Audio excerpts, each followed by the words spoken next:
یہ اللہ کی رحمتوں کا موسم بہار ہے اور اہل ایمان کے لیے کرم نوازیوں، رحمات، برکات اور انوار کا لوٹ سیل میلہ ہے، جس میں گناہ گاروں کی بخشش و مغفرت کا ساماں ہوتا ہے اور اللہ ماہ صیام کی ہر شب کو گناہ گار جہنم کی آگ سے آزاد فرماتا ہے۔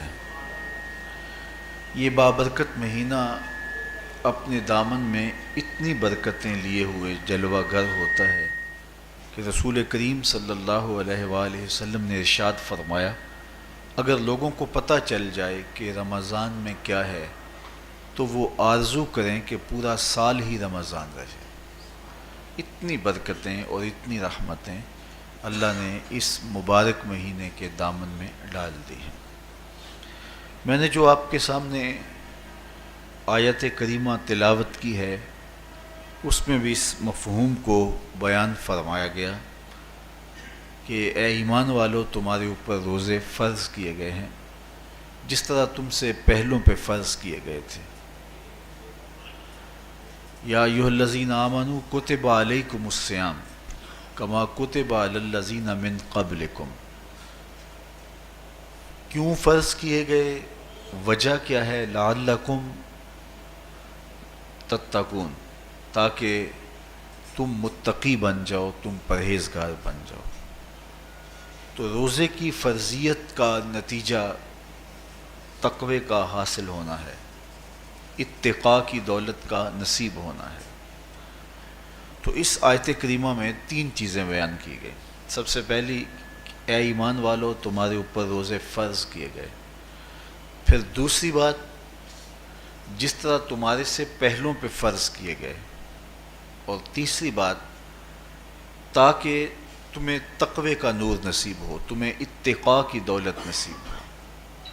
تو ایک تو روزے کی فرضیت کا حکم دیا گیا، اور دوسرا یہ تسلی دی گئی کہ یہ بھوک اور پیاس کی شدت تمہیں ہی نہیں کاٹنا پڑے گی، تم سے قبل بھی لوگ یہ عبادت کرتے رہے ہیں اور وہ اس مشکل عبادت سے تقوی کو حاصل کرتے رہے ہیں، اور تمہیں بھی ہم اس راستے سے تقوی نصیب کرنا چاہتے ہیں۔ علامہ حقی علیہ رحمہ نے لکھا ہے کہ ملک تحمور الثالث، یہ حضرت آدم علیہ السلام کی اولاد سے تیسرا بادشاہ گزرا ہے، اس کے زمانے میں قحط پڑ گیا تھا، تو اس نے اپنی قوم کو یہ حکم دیا کہ ایک وقت کا کھانا آپ کھا لیں اور ایک وقت کا کھانا بچائیں اور وہ قحط زدہ علاقوں میں بھیجیں۔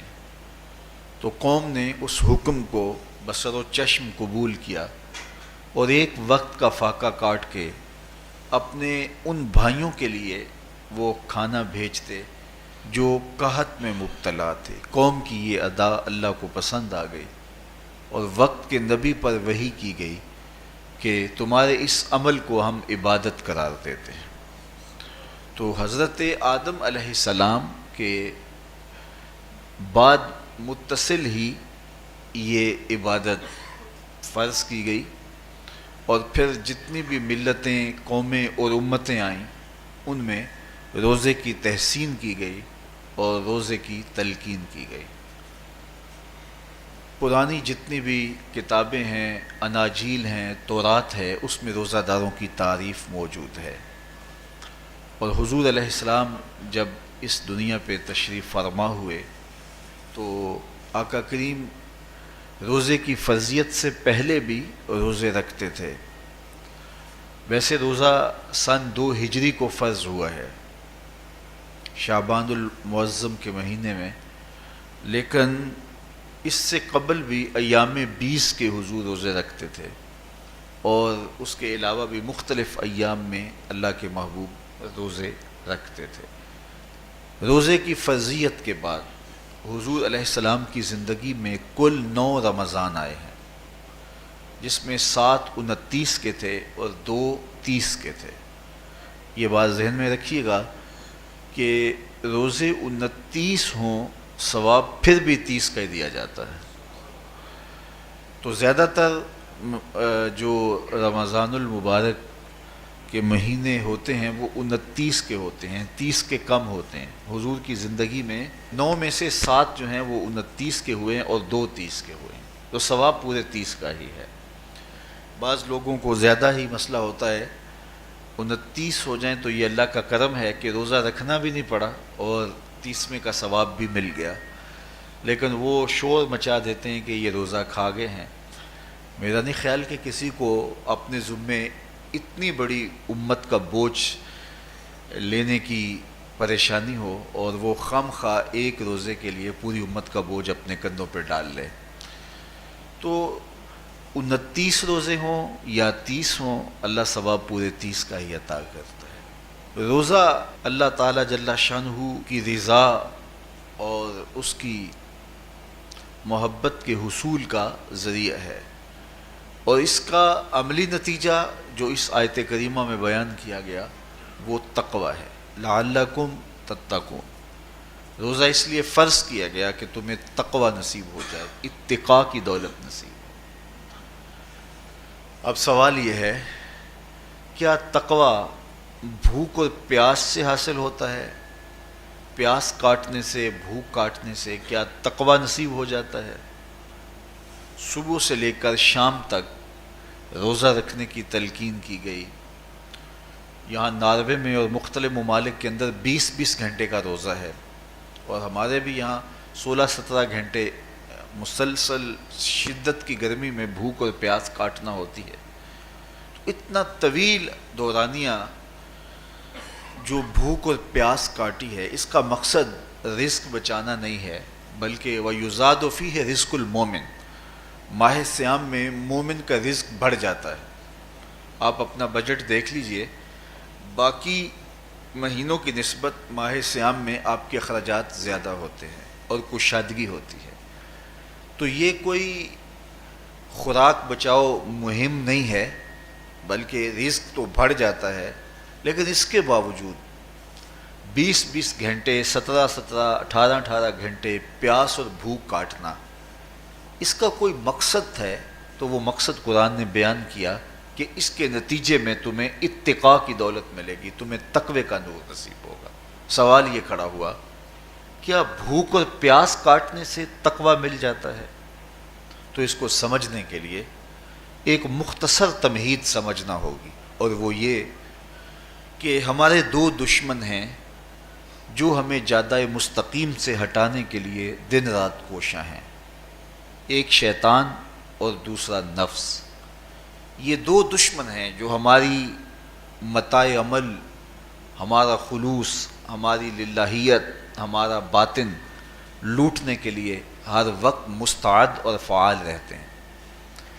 اب ان 2 دشمنوں سے ہمارے تنہا ناتواں وجود کا مقابلہ ہے، اور ان میں سے جو بڑا دشمن ہے وہ نفس ہے، کیونکہ شیطان نے جب انکار سجدہ کیا تو ہم تو یہ کہتے ہیں کہ ہمیں شیطان نے بہکا دیا، لیکن شیطان نے جب انکار سجدہ کیا اور خود بہک گیا تو اس وقت کوئی دوسرا شیطان تو نہیں تھا جس نے شیطان کو بہکایا، وہ نفس تھا جس نے شیطان کو شیطان بنایا. اس نے اندر سے کہا انا خیر منہ، میں بہتر ہوں. تو یہ انانیت جو تھی، انا خیر منہ، اس نے اس کو بہکایا. تو شیطان کو شیطان بنانے والا نفس ہے، تو نفس شیطان سے بھی بڑا دشمن ہے. ایک بزرگ تھے، وہ ساری زندگی اپنی زبان پہ انا کا لفظ نہیں آنے دیتے تھے. اس مفہوم کو بیان کرنا ہوتا تو وہ با الفاظ دیگر بیان کرتے. میں کا لفظ، انا کا لفظ وہ اپنی زبان پہ ساری زندگی انہوں نے جاری ہی نہیں ہونے دیا. کہتے تھے اس لفظ نے شیطان کا بیڑا غرق کر دیا، تو میں یہ لفظ زبان پہ آنے نہیں دوں گا. اچھا، بندے بھی بڑے عجیب ہوتے ہیں. کسی نے کہا لو ان کی زبان پہ یہ لفظ آتا کیوں نہیں، میں جاتا ہوں اور ان کی زبان پہ یہ لفظ آئے ہی آئے. چلے گئے. بزرگ تشریف فرما تھے، نماز کا وقت قریب ہو رہا تھا. حضرت ایک مسئلہ پوچھنے آیا ہوں. کہا پوچھیے. شیطان کو کس چیز نے برباد کیا؟ حضرت آپ تو بولیں گے کہ میں نے، آنا نے، تو کہوں گا جیسے بھی ہوا ان کے زبان پہ لفظ میں تو آ ہی گیا نا. تو وہ بزرگ بھی بڑے سیانے تھے، اس کی نیت کا کھوٹ سمجھ گئے. فرمانے لگے بیٹا نماز کا وقت ہو گیا ہے، نماز پڑھ لیتے ہیں پھر اس پہ بات ہوتی ہے. نماز ہوئی، سلام پھرا تو خود ہی فرمانے لگے کسی نے کہا تھا کہ شیطان کو کس چیز نے برباد کیا، جواب دینا چاہ رہا ہوں کس نے پوچھا تھا، جھٹ کھڑا ہو گیا، میں نے کہا اسی چیز نے اس کا بیڑا غرق کر دیا. تو جو نفس تھا وہ شیطان کو شیطان بنانے والا ہے. تو ہمارے ساتھ نفس بھی لگا ہوا ہے، ہمارے پیچھے شیطان بھی لگا ہوا ہے. شیطان بھی بڑا مکار دشمن ہے، چھوٹا دشمن یہ بھی نہیں ہے. یہ ہماری متاع عزیز کو، متاع ایمان کو، متاع عمل کو، متاع خلوص کو لوٹنے کے لیے دن رات مستعد اور فعال رہتا ہے. اللہ کے محبوب نے فرمایا الشیطان جاسم علی قلب ابن آدم فاذا ذکر اللہ خانسہ واذا غفل وسوسہ. شیطان اولاد آدم کے دل پہ قبضہ جما کے بیٹھ جاتا ہے. جب یہ اللہ کا ذکر کرتا ہے تو بھاگ جاتا ہے، اور جب یہ اللہ کے ذکر سے غافل ہوتا ہے تو یہ وسوسہ اندازی کرتا ہے. تو شیطان اولاد آدم کے دل پہ قبضہ جماتا ہے. اسے پتہ ہے کہ دل قابو میں آ گیا تو پورا بدن قابو میں آ گیا، چونکہ میرے اعضائے بدنیاں میرے دل کے تابع ہیں. موسم اچھا ہے، رت سہانی ہے، صحن چمن میں پھول کھلے ہیں، لیکن میرا دل نہیں چاہ رہا تو ٹانگیں جنبش ہی نہیں کریں گی. مرغن غذائیں سامنے پڑی ہیں اور آپ کا تقاضا ہے کہ جناب لے لیجئے، لیکن میرا جی نہیں چاہے گا تو ہاتھ جنبش نہیں کریں گے. آسمان ستاروں اور کہکشاؤں سے بھرا ہوا ہے، جی نہیں چاہے گا تو نظر نہیں اٹھے گی. آپ سماعتیں بچھائے بیٹھے تھے، جی نہیں چاہے گا زبان نہیں بولے گی. تو پورے آزاد دل کے تابع ہیں، اور اگر دل شیطان کے تابع ہو گیا، اس کے ہتھے چڑھ گیا، تو پھر اعضاء وہی کریں گے جو شیطان چاہے گا.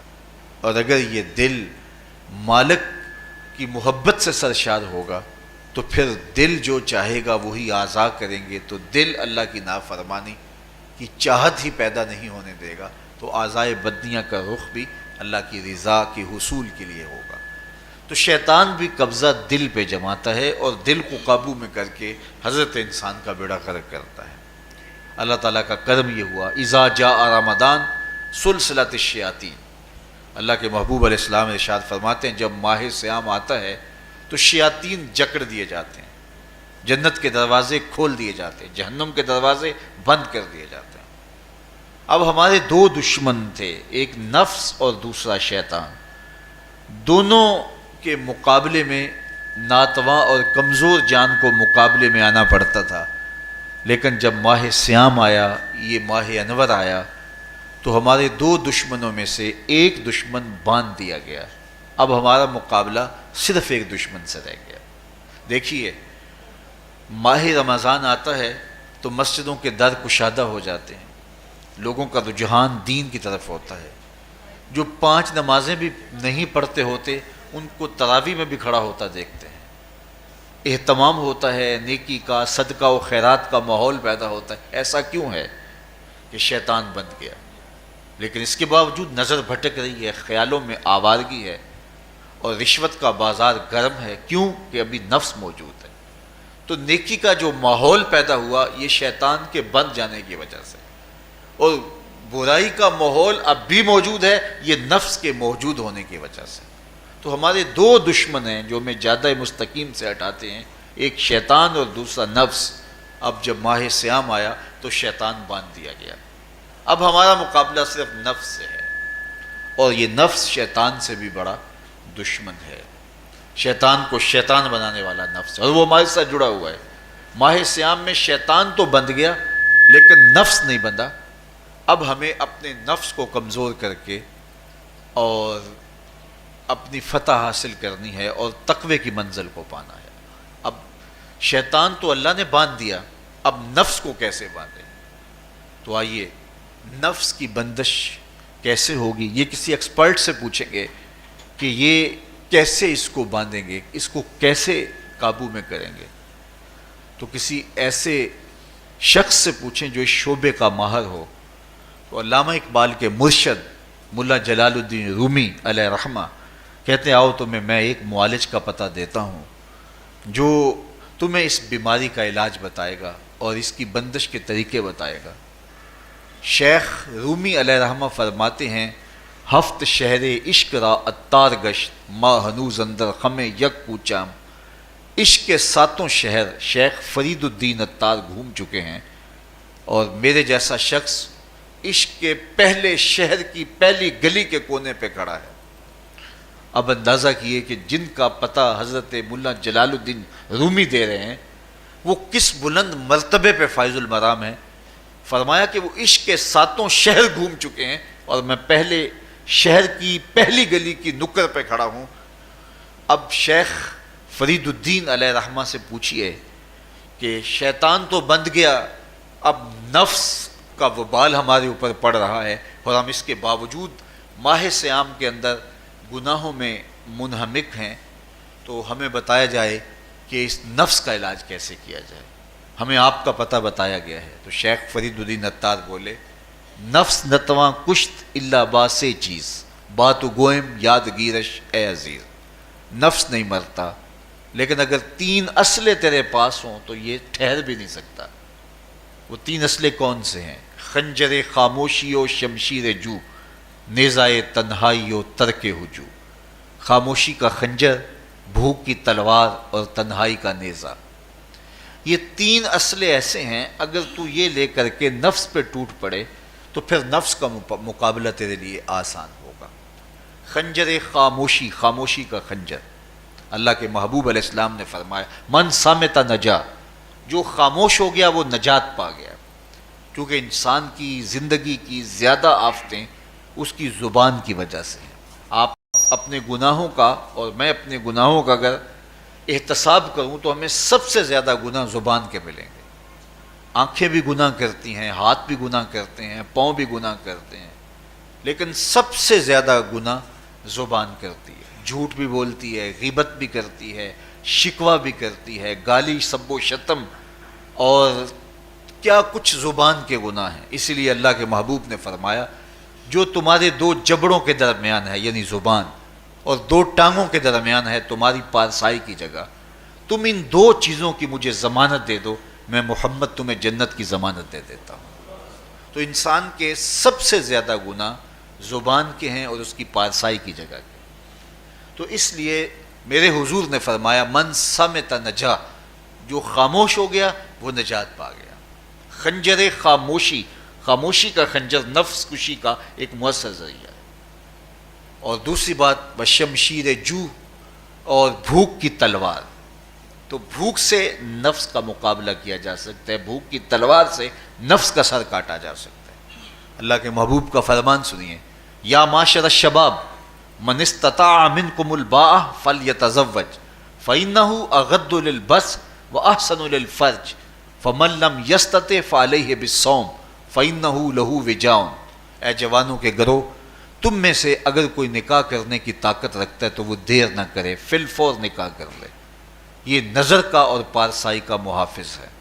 لیکن اگر تم میں سے کوئی نکاح کرنے کی فی الحال پوزیشن میں نہیں ہے تو وہ کثرت کے ساتھ روزے رکھے۔ روزے قاطع شہوات ہیں، تو بھوک سے نفس کو جو ہے وہ روکا جا سکتا ہے، اس کو لگام ڈالی جا سکتی ہے۔ تیسری بات نیزہ تنہائی، تنہائی کا نیزہ، تو فرمایا گیا کہ العافیت فی العزلہ، کہ تنہائی کے اندر ہی عافیت ہے۔ جب مجلسوں میں غیبت کی بدبو پھیلتی ہو اور چغلی کا ماحول معاشرے کا جزو لا ینفک بن جائے اور مجالس کے اندر نظروں کی پاکیزگی کا قائم رہنا مشکل ہو جائے اور انسان کی زندگی کے اندر گناہوں کا بہت بڑا سبب مجلسی زندگی ہو تو پھر اس سے تنہائی بہتر ہے۔ حضرت شاہ نقشبند بخاری فرماتے ہیں کہ فقیر کے لیے سب سے اچھی جگہ اللہ کا گھر مسجد ہے، یا کسی کامل صالح شخص کی صحبت ہے، اور یا پھر تنہائی ہے۔ چوتھی جگہ ہلاکت کے علاوہ اور کچھ نہیں ہے۔ ہمیں اپنے کاروبار میں، اپنے معاملات میں، اپنی ملازمتوں میں جانے کی تلقین کی گئی تو وہاں یہ تلقین کی گئی کہ دیر سے جاؤ جلدی واپس آ جاؤ، اور مسجد میں جاتے ہوئے تلقین کی گئی کہ جلدی جاؤ اور دیر سے واپس آؤ۔ لیکن ہم مسجد کے دروازوں پہ جب دور موجود میں رش دیکھتے ہیں کہ لوگ بہت جلدی نکلنا چاہتے ہیں، حتیٰ کہ کندھوں سے کندھے ٹکرا رہے ہوتے ہیں کہ جلدی سے باہر نکل جائیں، حالانکہ وہ عافیت کی جگہ ہے، 2 منٹ زیادہ بھی ہو جائیں تو کوئی حرج نہیں ہے۔ اور ایسے لوگوں کو بھی نکلنے میں جلدی کرتے ہوئے دیکھا ہے کہ لگتا تو یہ تھا کہ شاید انہوں نے کسی ضروری کام پہ جانا ہے، لیکن باہر نکل کے بازار میں پھٹے پہ بیٹھے تھے اور مسجد سے نکلنے کی جلدی بہت تھی۔ تو مسجد میں جلدی جاؤ اور دیر سے واپس آؤ، اور بازار میں دیر سے جاؤ اور جلدی واپس آؤ، لیکن ہمارے رویے اس کے برعکس ہو گئے۔ تو تنہائی میں عافیت ہے، خاموشی میں عافیت ہے، اور بھوک میں عافیت ہے، اور یہ ساری چیزیں روزے میں میسر ہیں۔ فرمایا تم سے اگر کوئی شخص الجھے، بحث کرے، لڑائی کرنا چاہے تو تم اسے کہو انی صائم، میں نے روزہ رکھا ہوا ہے۔ اسی طرح جو ہے وہ روزے سے آپ کو یکسوئی ملے گی، قرآن مجید کی تلاوت کا ماحول ہوگا، اور تم بھوک کاٹو گے، اور یہ تینوں چیزیں تمہارے نفس کو کمزور کرنے والی ہیں۔ شیطان بند گیا، نفس کمزور ہو گیا، اور جب نفس کمزور ہو گیا، کمزور ہوتا ہے، یہ نفس مرتا نہیں ہے۔ یہ تو کوئی ہے باج فقیراں کسے نہیں ماریا، باہو ظالم چور اندر دا، یہ اندر والا چور جو ہے وہ اتنی آسانی سے قابو آتا ہی نہیں ہے، یہ پھر سر اٹھا لیتا ہے۔ اس کو جتنا کچلو، یہ کچھ عرصے کے بعد تھوڑی سی خوراک ملتی ہے تو پھر سر اٹھا لیتا ہے۔ حضرت بایزید بستامی کہتے ہیں میں نے اپنے نفس کو ایک دن کہا کہ میں تجھے خوراک بھی نہیں دیتا اور تو پھر بھی موٹا تازہ ہے، تو میرے نفس نے مجھے کہا کہ اے بایزید جب تم بازار سے گزرتے ہو تو لوگ انگلیاں اٹھا اٹھا کہتے ہیں یہ بایزید جا رہا ہے، یہ بایزید جا رہا ہے، تو مجھے میری غذا اور خوراک اس سے مل جاتی ہے۔ تو یہ خوراک ہوتی ہے نفس کی۔ تو نفس بہت ظالم ہے، اور ساری زندگی اس سے لڑتے ہوئے گزرتی ہے۔ وہ کسی نے کہا تھا نا تمام عمر طوفان سے کھیلتے گزری، نیا کے ڈوبنے کا ڈر بھی رہا۔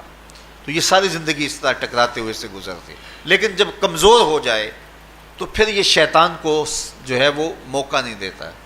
لیکن اگر نفس اگر ماہ صیام میں ہمارا کمزور نہ ہوا، صرف ہم نے بھوک ہی کاٹی اور باقی اپنے معمولات وہی رکھے، تو میرے حضور نے فرمایا جس نے جھوٹ اور برے کام نہیں چھوڑے اور جھوٹے کام ترک نہیں کیے، اس کے بھوکا اور پیاسا رہنے کی اللہ کو کوئی ضرورت نہیں ہے۔ روزہ تو ایک مشق تھی، یہ تو باطن کی تطہیر کا ایک ذریعہ تھا، یہ تو من کی تہذیب کا ایک ذریعہ تھا، یہ تو نفس کی شر سے اپنے آپ کو بچانے اور شیطان کے مکر و فریب سے بچانے کا ایک ذریعہ تھا۔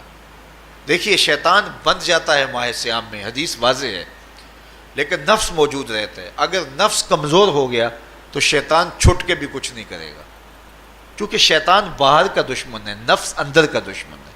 جب تک اندر والا دشمن ساتھ نہیں دیتا، باہر والا دشمن کچھ نہیں کر سکتا۔ ہمارے دیہاتوں میں چوری ہو جائے تو بوڑھے بزرگ سر جوڑ کے بیٹھ جاتے ہیں کہ چور کہاں سے آیا، کیسے آیا، تو ایک نقطے پہ سارے متفق ہوتے ہیں کہ اندر کا کوئی بھیتی ضرور موجود ہے۔ اگر اندر کا کوئی بھیتی موجود نہیں ہے تو چور باہر سے آ کے حملہ آور ہو ہی نہیں سکتا ہے۔ تو شیطان باہر کا چور ہے، نفس اندر کا بھیتی ہے، اور اگر یہ اندر والا باہر والے کا ساتھ نہ دے تو شیطان انسان پر حملہ آور ہو ہی نہیں سکتا۔ اس لیے اس کو قابو کر لیں، اس کو رام کر لیں، تاکہ شیطان چھٹنے کے باوجود بھی جو ہے وہ ہمارے اوپر حملہ آور نہ ہو سکے۔ ورنہ وہ تو پیچ و تاب کھا رہا ہے کہ یہ جو تم نمازیں پڑھتے ہو، سروں پہ ٹوپیاں تم نے پہنی ہیں اور بڑے شریف بن کے مسجد میں جا رہے ہو، ذرا چھٹ لوں عید کے دن ہی جو ہے وہ تمہارا سارا کیا دھرا برباد نہ کیا تو مجھے شیطان نہ کہنا۔ تو وہ سب کچھ برباد کر دیتا ہے اگر ہمارے نفس کی تہذیب نہیں ہوتی۔ تو یہ اللہ نے ایک ہمیں موقع دیا ہے، پورا ایک مہینہ ہے، ایک ورکشاپ ہے باطن کی تطہیر کے لیے، اور ایک اندر کی پاکیزگی کے لیے ہمیں ایک موقع فراہم کیا گیا ہے، اور اس سے ہم بھرپور فائدہ حاصل کریں۔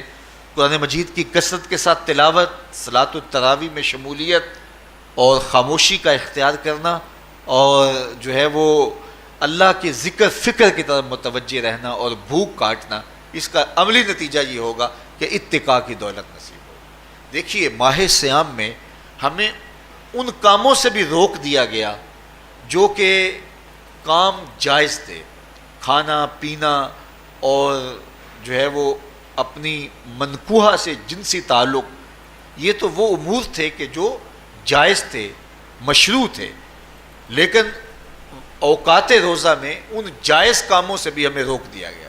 اس فلسفے کو ہمیں سمجھنا ہوگا کہ جو کام شریعت میں جائز تھے، مشروع تھے، روزہ ان سے بھی رک جانے کا نام ہے۔ اور جو چیزیں شریعت میں جائز ہی نہیں ہیں، جھوٹ بولنا ہے، غیبت کرنا ہے، بد نگاہی ہے اور دیگر برے اعمال ہیں، تو یہ چیزیں تو روزہ نہ بھی ہو پھر بھی ناجائز ہیں۔ تو جو چیزیں جائز تھی روزے میں ان سے بھی منع کر دیا گیا، اور جو چیزیں ناجائز ہیں تو اگر کوئی شخص ان چیزوں سے نہیں رکتا تو پھر اس نے روزہ کیا رکھا؟ ایک بندہ بھوک کاٹتا ہے لیکن جھوٹ بولتا ہے، ایک بندہ پیاس کاٹتا ہے لیکن غیبت کرتا ہے، ایک بندہ صبح سے شام تک نہ کچھ کھاتا ہے نہ کچھ پیتا ہے لیکن رشوت لیتا ہے۔ پھر مجھے بتائیے اس نے روزہ کیا رکھا؟ روزہ تو ایک مشق تھی کہ جو چیزیں جائز تھی ان سے بھی منع کر دیا گیا، ان سے بھی روک دیا گیا، اور جو ناجائز تھی وہ تو پہلے ہی ناجائز تھی، روزے کے بغیر بھی ناجائز تھی۔ تو اس لیے روزہ ایک مشق ہے۔ ہمارے سامنے مرغن غذا موجود ہے، ہمارے پاس سامنے ٹھنڈا مشروب موجود ہے، اور ہمیں مشق کرنے کی تلقین کی گئی کہ تمہیں بھوک ہے، شدت کی پیاس ہے، لیکن صبر کر کے دکھاؤ تم نہیں لوگے، یہ تمہاری مشق ہے۔ تو پھر جو حرام ہوگا، اللہ کی طرف سے ممنوع ہوگا، تو اس کو تم کس طرح لوگے جب تمہاری یہ مشق ہو چکی؟ لیکن ہم اس مشق کے اندر ہی جب ان سے نہیں رکیں گے تو پھر ہمارا روزہ ہی نہیں ہوگا، پھر بھوک اور پیاس کاٹنے کے علاوہ کچھ نہیں ہوگا۔ بہت سارے روزہ دار ایسے ہیں جن کا روزہ سوائے بھوک اور پیاس کاٹنے کے کچھ نہیں ہے۔ اس لیے جن چیزوں سے اللہ نے منع کیا ہے ان سے تو رکنا ہی رکنا ہے۔ جو چیزیں مشروع ہیں ان سے وقتی طور پہ روکا گیا تو ان سے بھی روک کر کے روزے کی تکمیل کی جائے۔ اچھا، روزے میں ایک اور چیز ہے کہ ہمارے صوفیاء مراقبہ کر کے ایک دولت پاتے ہیں، اور وہ کیا کہ اللہ دیکھ رہا ہے۔ وہ مراقبے میں بیٹھ جاتے ہیں اور اس تصور میں ڈوب جاتے ہیں کہ میرا اللہ مجھے دیکھ رہا ہے، اور یہ یقین اپنے اندر اتارتے رہتے ہیں۔ اس کا نتیجہ یہ ہوتا ہے کہ پھر گناہ کرنا مشکل ہو جاتا ہے۔ یہ تصور جب بندے کے ساتھ جڑ جاتا ہے کہ میرا اللہ مجھے دیکھ رہا ہے۔ ماہ سیام میں یہ دولت اللہ بانٹ دیتا ہے۔ جو مراقبے سے صوفیاء حاصل کرتے ہیں، اللہ تعالیٰ اس دولت کو اہل ایمان پہ چھڑک دیتا ہے۔ کڑکتی دھوپ، برستی گرمی، زباں کانٹا، ہونٹ خشک، ٹھنڈا پانی دستیاب، دروازہ مقفل، کوئی دیکھنے والا بھی نہیں ہے، لیکن بندہ ایک گھونٹ بھی نہیں پیتا، وضو کرتے بھی احتیاط کرتا ہے کوئی قطرہ حلق سے نیچے نہ اتر جائے، کیوں کہ میرا اللہ مجھے دیکھ رہا ہے۔ جو چیزیں صوفیاء کو مراقبے سے نصیب ہوتی ہیں، ماہ سیام میں اللہ اس دولت کو بانٹ دیتا ہے، چھڑک دیتا ہے، بارش کی طرح وہ دولت برستی ہے، اور یہ تصور ہمارے ساتھ جڑ جاتا ہے کہ میرا اللہ مجھے دیکھ رہا ہے۔ ہم پانی نہیں پیتے، اللہ دیکھ رہا ہے، مرغن غذائیں موجود ہیں کہ اللہ دیکھ رہا ہے۔ تو میں یہ پوچھتا ہوں کہ ہم کھانا نہیں کھاتے کہ اللہ دیکھ رہا ہے، ہم پانی نہیں پیتے کہ اللہ دیکھ رہا ہے، لیکن جب رشوت لے رہے ہوتے ہیں اللہ اس وقت نہیں دیکھتا؟ جب نظر بھٹک رہی ہوتی ہے اللہ اس وقت نہیں دیکھتا؟ جب خیال بہک رہا ہوتا ہے اللہ اس وقت نہیں دیکھتا؟ جب سوچوں میں آوارگی آتی ہے اللہ اس وقت نہیں دیکھتا؟ تو یہ صرف وہ کھانے اور پینے کو ہی دیکھ رہا ہے، باقی امور زندگی کو نہیں دیکھ رہا، اور وہ کیا صرف رمضان میں دیکھتا ہے، غیر رمضان میں نہیں دیکھتا؟ تو یہ جو نور اترا تھا ماہ سیام میں، اس کو اپنے اندر اگر جذب کر لیا جائے تو زندگی سنور جاتی ہے۔ جو مراقبوں سے حاصل ہوتا تھا ماہ سیام میں، وہ میںہ کی طرح برسا، اور ہم اس کے اپنے اندر سمولیں، جذب کر لیں، تو نتیجہ یہ ہوگا کہ ہماری زندگی نور نہ لا نور ہو جائے گی۔ اور یہ تصور جب انسان کی زندگی میں جم جائے تو یہ گناہوں سے روکنے کا مؤثر ذریعہ ہے کہ میرا اللہ مجھے دیکھ رہا ہے۔ مجھے بتائیے اس سے بڑا ہیجان انگیز بھی کوئی منظر ہو سکتا ہے کہ حسن کی پتلی ہے، اور جو ہے وہ اس کی ایک ایک ادا اور اشوے سے قیامتیں پھوٹتی ہیں، اور وہ خود جناب یوسف کے سامنے اپنے حسن کو پیش کر رہی ہے، ساتوں دروازے بھی مکفل ہیں، بت کے اوپر بھی کپڑا ڈال لیا، اور زلیخا حضرت یوسف کو خود کہہ رہی ہے تالک یوسف اب تو آ جاؤ نا، ذرا آنکھ اٹھا کے میرے جلوے دیکھو۔ لیکن جناب یوسف کیا بولتے ہیں؟ قال معاذ اللہ، میں اللہ کی پناہ میں آتا ہوں۔ کہا تو 7 دروازے بند کر کے لوگوں کی نظروں سے چھپ گئی، اور موٹا کھیس ڈال کے اپنے زوم میں اپنے اس جھوٹے خدا سے بھی شرم کرتی ہے اور اس سے چھپ گئی، میں اس خدا سے حیا کیوں نہ کروں جو 7ویں کوٹھڑی میں بھی دیکھ رہا ہے۔ پھر اتنی روشنیاں برسی، اتنا یقین برسا کہ گناہ کیا، گناہ کا تصور بھی محال ہو گیا۔ تو مجھے بتائیے کتنا ہیجان انگیز منظر تھا جب حسن قدموں میں بچھنے کے لیے خود بےتاب تھا، اور حضرت یوسف جوان رانا ہیں، جوانی اور شباب پورے بانکپن پہ ہے، اور ادھر حسن مچل مچل کے قدموں میں بچھ رہا ہے، لیکن یہ جذبہ کہ میرا اللہ مجھے دیکھ رہا ہے ایسی رکاوٹ بنتا ہے، قال معاذ اللہ، کہا میں اللہ کی پناہ میں آتا ہوں۔ تو یہ یقین جب بندے کے ساتھ جڑ جاتا ہے کہ میرا اللہ مجھے دیکھ رہا ہے، تو پھر انسان کے لیے گناہ سے بچنا کوئی مشکل نہیں ہوتا۔ گھر میں فاقے ہوں، مشکل میں بندہ پھنسا ہو اور اس کو رشوت مل رہی ہو، تو پھر اپنا ہاتھ روکنا بڑا مشکل ہوتا ہے، بلکتے بچوں کا خیال آتا ہے۔ لیکن جب یہ خیال ہو کہ میرا رب میرا رازق ہے اور میرے اس عمل کو دیکھ رہا ہے، تو پھر بندہ اس کو پرے کا کی حیثیت بھی نہیں دیتا، اور جب وہ پاؤں کی ٹھوکر پہ بھی نہ رکھے تو پھر اللہ فرماتا ہے وَيَرْزُقُهُ مِنْ حَيْثُ لَا يَحْتَسِبُ، تو یہ کر کے دیکھ میں تجھے وہاں سے رزق دوں گا جہاں سے تجھے گمان بھی نہیں ہوگا۔ تو اپنے یقین کو کھڑا کر کے دیکھ، میرے اوپر اعتماد کر کے دیکھ۔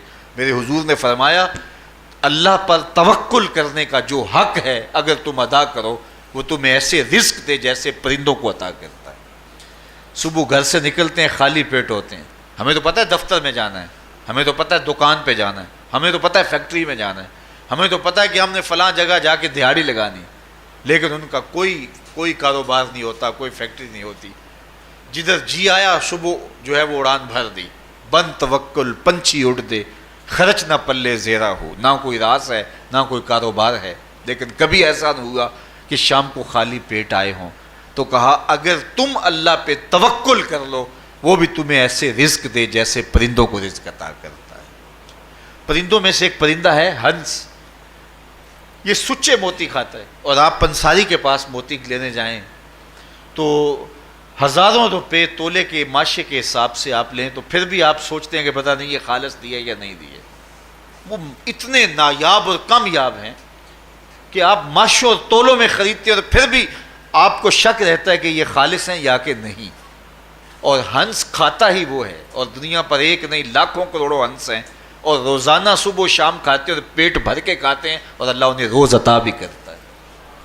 تو یہ مالک وہ ہے، رازق ہے۔ جب اس پہ توکل اور اس پہ یقین پیدا ہو جاتا ہے تو پھر مشکل نہیں رہتا، پھر آسانی پیدا ہو جاتا ہے۔ تو روزوں میں اللہ تعالیٰ یہ یقین دیتا ہے کہ وہ مجھے دیکھ رہا ہے، بندہ یہ تیقن پیدا کر لیتا ہے کہ میرا اللہ مجھے دیکھ رہا ہے۔ بعض کا چھوٹے بچے روزہ رکھ لیتے ہیں تو مائیں بے چین ہو جاتی ہیں، جب دوپہر کے وقت پھول جیسے بچے کملا جاتے ہیں تو مائیں انہیں بند کمرے میں کوئی کھانا یا کوئی ٹافی یا کوئی اور چیز یا چاکلیٹ دیتی ہیں کہ بیٹے یہ کھا لو، تو وہ بچے نہیں کھا رہے ہوتے تو مائیں کہتے ہیں پتر کھا لو، کوئی نہیں دیکھ رہا، تو وہ بچے بھی کہتے ہیں اللہ دیکھ رہا ہے۔ تو وہ جو صوفیاء کو مراقبوں سے ملتا ہے وہ ایک بچے کو بھی نصیب ہو رہا ہے کہ میرا اللہ مجھے دیکھ رہا ہے۔ یہاں ایک اور بھی تسلی ہے، ہم ہزار گناہ گار سہی، ہم ہزار سیاہ کار سہی، لیکن ہمارا رب پہ کتنا یقین ہے رمضان میں پتہ چلتا ہے کہ اس ذات پہ ہمارا کتنا تیقن ہے، کتنا یقین ہے، جس کو دیکھا نہیں، چھوا نہیں، بات نہیں ہوئی، جو تصور خیال کی حدود سے بڑا ہے، اتنا یقین ہے کہ ہم پانی نہیں لیتے، کھانا نہیں لیتے کہ میرا اللہ مجھے دیکھ رہا ہے۔ کاش کہ اس کو ہم اپنی پوری زندگی میں پھیلا لیں، اور اس کو زندگی میں جب ہم طاری کر لیں گے تو پھر گناہ کرنا محال اور ناممکن ہو جائے گا، اور زندگی نور علی نور ہو جائے گی، اور یہی تقوی کا حصول ہے۔ تو فرمایا اے ایمان والو، تمہارے اوپر روزے فرض کر دیے گئے جس طرح تم سے پہلوں پہ فرض کیے گئے تھے، لعلکم تتقون، تاکہ تم متقی بن جاؤ، تاکہ تم پرہیزگار بن جاؤ۔ حضرت سلمان فارسی رضی اللہ تعالیٰ عنہ سے مروی ہے کہ جب شعبان کی 29 تاریخ ہوتی تو اللہ کے محبوب ہمیں خطبہ ارشاد فرماتے، اس میں رمضان المبارک کے فضائل بیان کرتے اور کہتے تمہارے پاس ایک شہر عظیم عزت اور عظمت والا مہینہ آ رہا ہے، جس کا ہر دن باقی سال کے دنوں سے افضل ہے، جس کی ہر رات باقی سال کی راتوں سے افضل ہے، اور اس میں ایک رات ایسی ہے لیلۃ القدر جو 1000 مہینے سے بہتر۔ تو یہ اللہ تعالیٰ کی رحمتوں کا روپ ہے، رحمتوں کے دروازے کھول دیے جاتے ہیں، اور روزہ دار کا روزہ بالخصوص عصر کے وقت، شام کے وقت، پچھلے پہر، روزہ دار کے خالی معدے سے جو ایک بو اٹھتی ہے، مہک اٹھتی ہے، اللہ کو کستوری سے بھی زیادہ محبوب ہوتی ہے۔ اللہ اکبر۔ اور فرمایا للصائم فرحتان، فرحۃ عند فطرہ و فرحۃ عند لقاء رب. روزہ دار کے لیے دو خوشیاں ہیں.